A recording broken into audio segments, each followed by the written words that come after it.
Are your kitchen remodeling clients frustrated by how much time your team is working in their house? Maybe they complain more and more about noise or dust or the fact that the neighbors are letting them hear it too? In this episode of Kitchen Remodeling Success Stories, longtime remodeler Terry Nation of Nation Builders LLC in West Columbia, South Carolina, shares the time-saving solution his team used so well that they swear by it now for every remodeling project. Less time on site means less headaches, faster results, and happier clients, and increased capacity for your business to deliver more projects and increase profits. Let's see how it was done. And stick around until the end of my chat with Terry, when I'll tell you about a surprisingly common mistake remodelers make that keeps them in client houses longer. Now, let's hear from Terry Nation about his kitchen remodeling success story. Better clients, better kitchens, better profits. Welcome to Kitchen Remodeling Success Stories. Learn from the most inspiring kitchen remodelers, one success story at a time, so your business can be a better kitchen remodeling business. Hosted by blogger and podcaster since 2006, Jacob Scher of Scher Select Media. All right, welcome to today's episode of Kitchen Remodeling Success Stories,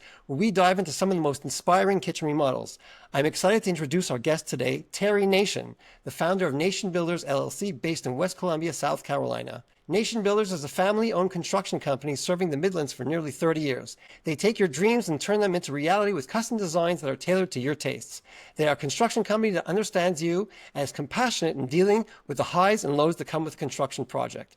Being successful for nearly 30 years means that they've seen a thing or two. You won't have to go through this alone. Let Nation Builders be your guide to navigating any challenge that may present itself. Terry, I'm thrilled to have you here today with me to talk about one of your most successful kitchen renovation projects. Welcome to the show. Well, thank you very much, Jacob, man. I'm excited to be here with you. It's a pleasure. All right, so let's get started. Give us a bit of context. Where exactly is this kitchen that we're talking about? Okay, so I'm in Columbia, South Carolina, and we live near a huge lake. So it's a big lake house, and this customer someone had referred her to us. And so she's right on the water, big old $2 million house, and just a great project that we got to do. Yeah. Wow. Okay. And so she calls you up. She's a referral, like you said. She calls you up. And take us through the beginning of the process before you actually get to work. Okay, so she calls us up, and our process is we always, when they call, we set up a consultation, of course, go out for a consultation. And she was interviewing multiple contractors. So we went out and talked with her and kind of went through our consultation and our process that we do before any project, which is,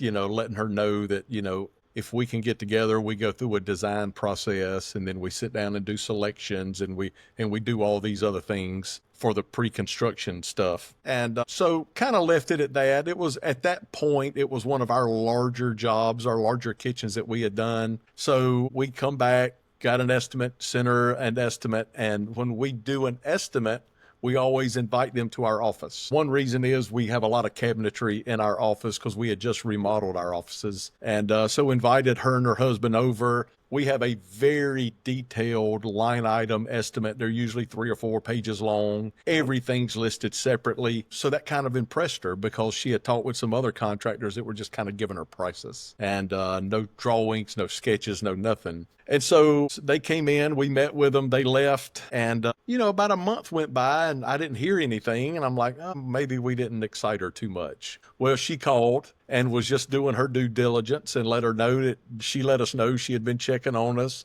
She had talked with some other customers of ours, and she was really excited, wanted to come in, meet with us one more time and try to see if she could cut the price down a little bit. So, of course, we set up another meeting. We took our designer out there and really started digging into the nuts and bolts of everything. And ultimately, she didn't cut any price. She actually added some things. So the job got bigger when we met the second time. So that's kind of what led us to a larger job anyway. Yeah.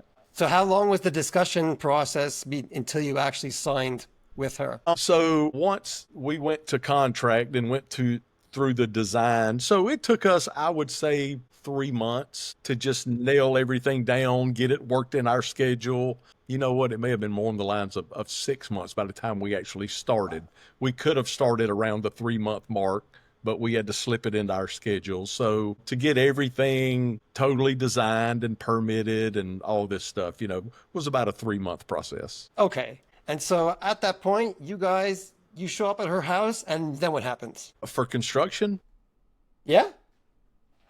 Well, the very first thing we had to do, she had a wall, a load bearing wall separating the kitchen from the living room that had to come down. Mhm. So we went in there, demoed all the cabinets, and tore a big wall out and had to install a huge header because her living room is a 2-story living room. So we Wow. literally was supporting the wall that went up to the support over the kitchen. So we had braces and things holding that section of the floor up so we could change out a 6-foot opening to a 16-foot opening. So Wow. that process in itself, was a couple of days to get a new header in and get to where we could actually start the installation. Now, one thing I didn't mention we did is the reason I said we didn't really start for 6 months is we totally built everything here in our shop, had it ready, had it painted, not the final coat of paint, but ready to install. So once we were able to get everything out, get the drywall done, get the electrical where it's going, the new plumbing where it was going, when it was time for cabinets, I really wanted that to just flow. And man, I'm gonna tell you, that was the first job we tried that on, and it was beautiful. Everything just fit into place and went like it's supposed to, which is kind of rare. That sounds amazing. So, does it mean that you had one team that was working on building stuff in your office in advance while you had perhaps other teams doing other projects in That is parallel? correct. Or, Yes. Hmm. yeah, Yeah, so I got a really cabinet efficient. shop, and Yeah. so we have one guy that works in the shop all the time. He'll bring in some other guys from the field if he needs help from time to time on just cutting larger material. So he worked on that, and we would bring guys, if somebody got slow or we had a day on the job, we would always bring the other guys here and just build them out here in shop. So we literally laid her kitchen out in the floor of our shop and built the kitchen. Must have, I mean, that means you must have spent so much less time actually in her house, making her That life. I don't know. I assume she was living in the house at the same time, right? So there's all the Yes, inconveniences yes. So of so having a that work was the site in goal. the house. Absolutely. The goal was to just be in her house the least amount of time as possible. So Yeah. doing all that upfront work, cut weeks and weeks off of field work. Fantastic. Honestly, that's amazing. And did she appreciate that? Like, did she recognize, or did she just think, oh, okay, these guys are doing a quick job. It's only 3 weeks in the house or whatever it was. Was she Well, aware? she was well aware of that. We met enough and she understood the process. We would send her pictures every couple of days to let her see how the fabrication was going here and the cabinets being put together and the doors being made. And because she had some one section of the kitchen where we just did the cabinets, we painted it totally different, made it look like a piece of furniture. So the Mhm. doors were extremely custom. We would send her pictures of all of that. So we kept her excited through the process before we ever stepped foot in her house. Right. Oh, the anticipation. That's amazing. I love that Yeah, idea. it worked out well. Yeah, it sounds great. Really inspiring. And so when you finished all the preparation, all the building inside your office, right? All the stuff you Yes. did up front, right? Yeah. And so were you able to immediately go into the house afterwards and install it, or did you have to wait? Yeah. So we planned that out to where, I mean, it was probably a few days in there, but we Okay. planned it out. We basically said, hey, we'll be done building the cabinets on this date. We would like to Mhm. demo on this date. So a very less than a week of just getting things lined up. Are we talking about, like, I'm trying to understand how transformed the kitchen was, right? My It sounds goodness. like a lot. A very big, this was a $150,000 kitchen. Wow. So Okay. a Okay. major And so transformation. once you started the work in the house, how much did you have until you were done? But we were there right at 6 weeks. Okay. All right. Yeah, And that because includes cleanup afterwards? we had hardwood floors to do where we took the wall Yeah. out. We had hardwood refinishing. We took some closets out in the house. Her kitchen was really shaped kind of odd. It had some closets that were coming into the kitchen, so we removed those walls. So there was there was a decent amount of work before we could really start going back in with cabinetry. The layout of all her appliances changed, so that's quite a bit of electrical and plumbing work as well. Yeah. Was there anything unexpected that happened during the project? We had one There's always cabinet. something. It wasn't anything major. We had one cabinet that was on the face of it, it looked like a regular tall pantry door. But when you opened it, it was literally a triangle because of another wall she had that we couldn't remove. So she just really didn't like that space. So what we did is took that huge door. I'm gonna say this door was 6 foot tall and built shelves, and we made that whole pantry a pull out, almost like a drawer. So she Hmm. would pull that door straight out and you would access it from the sides where she kept all the little stuff. Yeah, the spices, and had a spice rack and all in there. And so that turned into a problem. I mean, that was an extremely heavy pull out. So when we first done it, I forget, we put four or six drawer guides on it to get it to pull out. We ended up Hmm. doubling that because it was sagging and really hard to pull out and it wouldn't self close. So we had to add some structure in there to get it to where she was very unsatisfied with it when we first built it. And she says, just tear this out and put regular shelves in. And we was like, no, we're going to make this work because we want something we can show other customers. It was Yeah. a really cool idea. And so once we were done with that part, she loved it. And then the next worst thing was she picked her countertop is quartz, and Hmm. when they delivered it, when you cut quartz, the water will soak in it and mess the color up. So all of her edges were darker, and she was like, you have to replace all my countertops. And I was like, well, they shouldn't have installed them. They should have let it dry out. Some quartz just takes on water for whatever reason. You would sit a cup on it and you would get a water ring, and it would take it 3 or 4 days to dry out. So I had to sign an agreement with her that once it dried and we sealed it, if we didn't seal it correctly and it took on water, we would replace her countertops within a 6 month period. So I Okay. gave her free countertops for 6 months. And then once we sealed it, all that went through. She used it. Everything was fine. She didn't have a problem, but there was a chance that if she kept getting that water intrusion on that she was going to have us replace all those countertops. And I was scared, but the countertop company, he said, I'll do it. I'll give her 3 months. And I said, well, I'm going to go Right. out on the limb and give her another 3 months. So I was going to eat that last 3 months, but everything worked out fine. Yeah. Yeah. Good on you for making her happy, and good on your supplier for making you happy. Well, that's one thing that we will bend over backwards. So the last thing you want is a bad review or somebody talking Hmm. bad. So Yeah. we're not going to allow that. We're going to do whatever it takes to have somebody smiling when we leave a project of that magnitude for sure. Yeah. Sounds like it.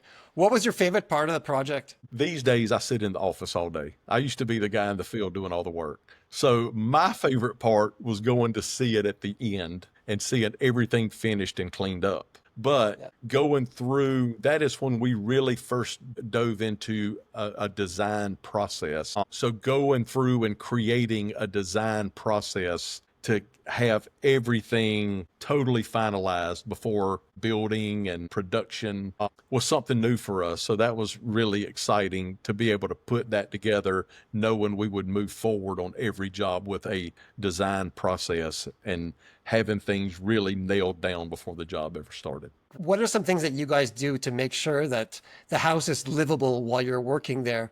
I mean, you were already saying how great you were able to shorten the time by doing so much up Yes. front, but you're still in the house for 6 weeks, I think. And so, Yes. what were So you able to do to make life more livable for them while you were there? So we went out. This job was a lot of firsts now that you're asking me these questions. We bought air scrubbers. So we always ran the air scrubbers in their house and kept the dust to a minimum. We cover floors. We hang poly on any opening to where dust, I tell every owner dust is magic. It goes through this plastic.